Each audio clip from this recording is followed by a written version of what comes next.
Ah, morreu, bebê papai. Solta. Ah, meu Deus do céu.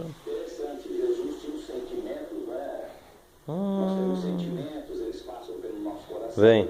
Levanta. Levanta.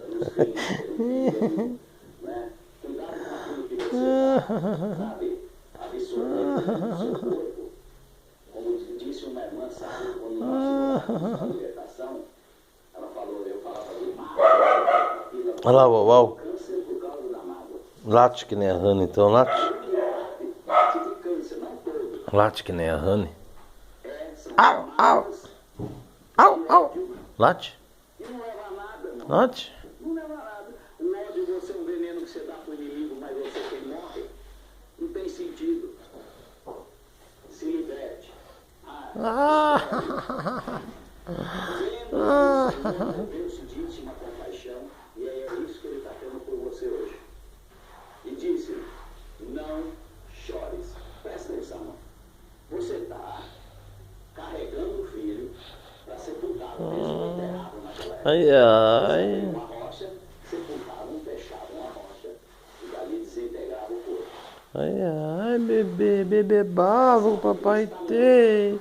Ai, ai. Ela é viúva, que não tem amparo nenhum, que perdeu tudo. Essa aqui, Ai, ai. familiar assim é duro, é difícil, não é fácil não. Ai, dando pioinho, papai coçar.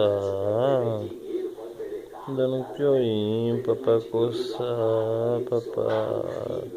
Tá coçando, pioinho. É, papai. Tá coçando, meu pioinho, papai. Oh, meu Deus do céu. Tá coçando, meu pioinho, papai. O que você está falando aí?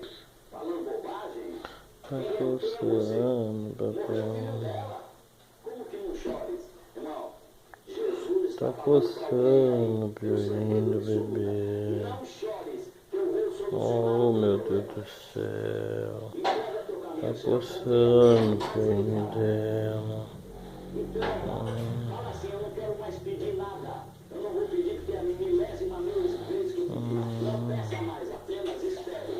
Porque a Manhosa, minha criança.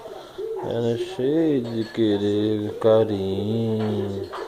Tá querendo carinho do papai. É. Querendo carinho. É. Oh, meu Deus do céu.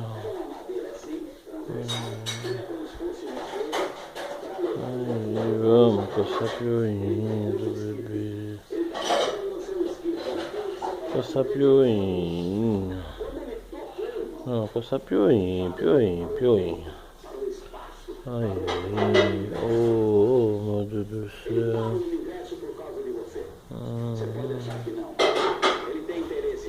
Tá com frio, com esse friozinho coçando pioinho da minha criança. Oh, meu Deus do céu. Porque olha que ele toca o mundo, cara.